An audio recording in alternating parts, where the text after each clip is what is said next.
முன்னாள் ராணுவ தளபதி சரத் பொன்சேகா நேற்று அதிரடியான மிக முக்கியமான ரகசியமான பல தகவல்களை ஊடகங்களுக்கு வெளிப்படுத்தியிருக்காரு.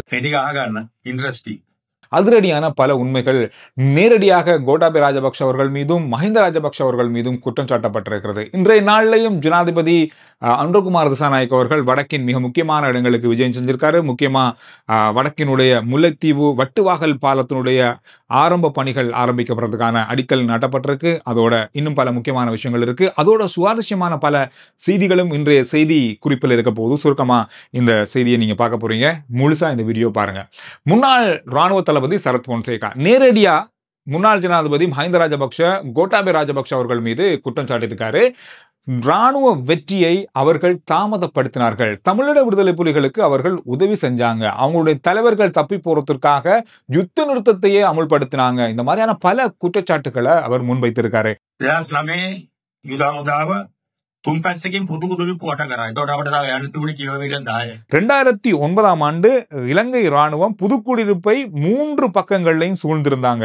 10 கிலோமீட்டர் தான், வெறும் 10 கிலோமீட்டர் தூரம் தான் இதை சுற்றி பிடிக்கிறதுக்காக இருந்தது. எங்களுக்கு மிஞ்சி போனா ஒரு 15 நாள் அல்லது 1 மாத காலம் தான் எடுத்திருக்கும் இந்த யுத்தத்தை முடிவுக்கு கொண்டு வரதுக்கு.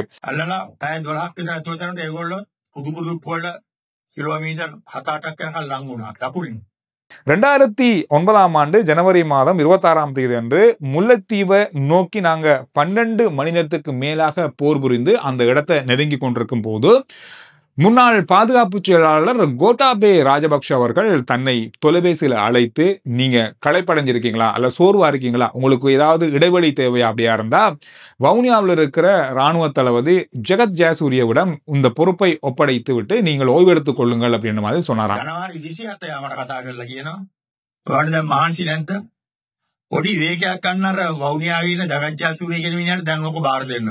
அந்த நேரத்தில் இவர் சொன்னா இல்ல நானே இதை முடித்துக் கொள்றேன் அப்படின்ற மாதிரி இவர் பதில் வழங்கியிருக்க. இதை அதுக்கு அவர் ஒத்துக்கொள்ளல.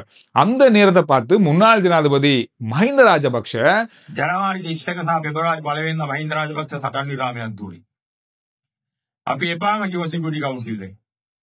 2009 ஆண்டு ஜனவரி 31ஆம் தேதி நள்ளிரவு முதல் பிப்ரவரி மாதம் 1ஆம் தேதி அதிகாலை நள்ளிரவு முதல் 48 மணி நேர யுத்த நிறுத்தம் ஒன்றை அமுல்படுத்தினார்.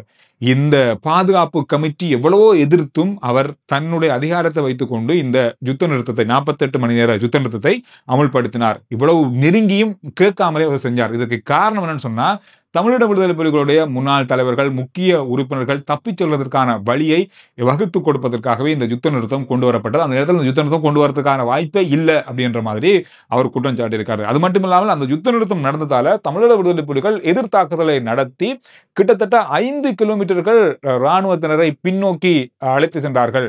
அந்த 48 மணி நேரத்தில் மாத்திரமே 500 ராணுவ வீரர்கள் கொல்லப்பட்டார்கள் இந்த யுத்தத்தில் அப்படின்ற மாதிரி மிகப்பெரிய ஒரு குற்றச்சாட்டை முன்னாள் ராணுவ தளபதி சரத் பொன்சேகா நேற்று நாளில் சொல்லியிருக்காரு.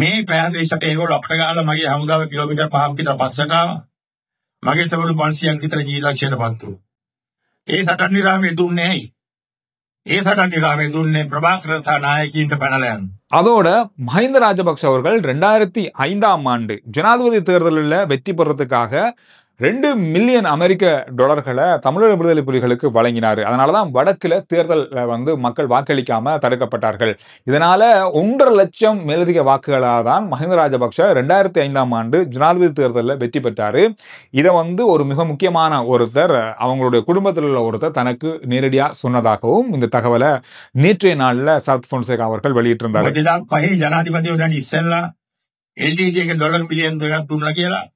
ඊරාන් වල සුට්ටි හිලට උනා එක දෙන තැනට එයා ජනාධිපති වරණ වෙලාවේ මාධ්‍යයට එක ප්‍රකාශ இதோட 2010ஆம் ஆண்டு தேர்தல் நடக்கிறதுக்கு இருக்கிற காலகட்டத்துக்குள்ளதான் இந்த யுத்தம் நிறைவுக்குள்ள கொண்டு வரப்பட போகுது. தனக்கு தமிழ் மக்களுடைய வாக்குகள் கிடைக்காமல் போகும் அப்படின்றதுக்காக இந்த யுத்தத்தை இன்னும் தாமதப்படுத்துறதுக்காக மஹிந்த ராஜபக்ஷ அவர்கள் முயற்சி பண்ணாரு.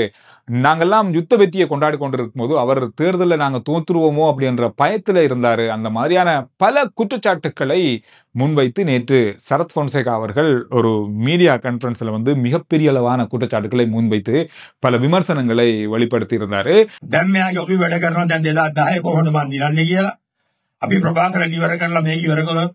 දෙවන චන්දරික ඔක්කොම අනිත් පැත්තට මේ පාර අනිවාර්යෙන් යනවා කියලා දන්නවා.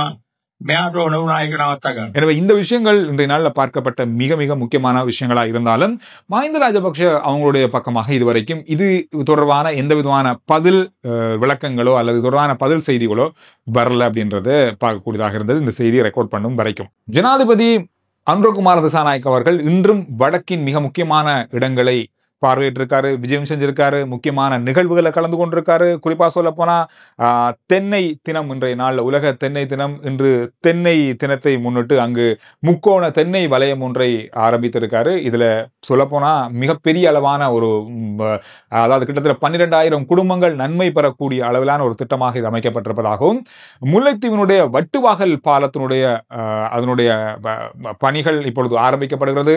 இந்த பணிகளுக்கான அடிக்கல் நாட்டு விழா நடந்திருக்கிறது.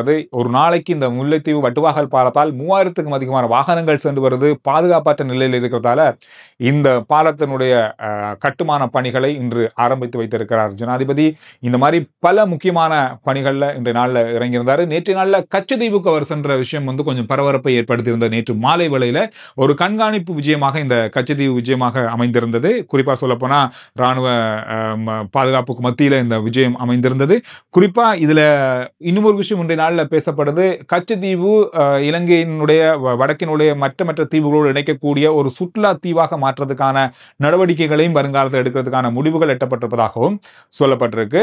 தென்னை தினம் அப்படின்னு சொல்லும் போது இலங்கையும் ஒரு தென்னை ஏற்றுமதியில மிக முக்கியமான நாடாக இருக்கு. போன வருஷத்துல மாத்திரமே இலங்கைக்கு தென்னை ஏற்றுமதி வருமானத்தால 258 பில்லியன் ரூபாய்கள் வருமானம் வந்திருக்கு. கிட்டத்தட்ட 25,800 கோடி ரூபாய் வருமானம். அந்த அளவுக்கு தென்னை ஏற்றுமதி நம்மள்கிட்ட இருக்கு.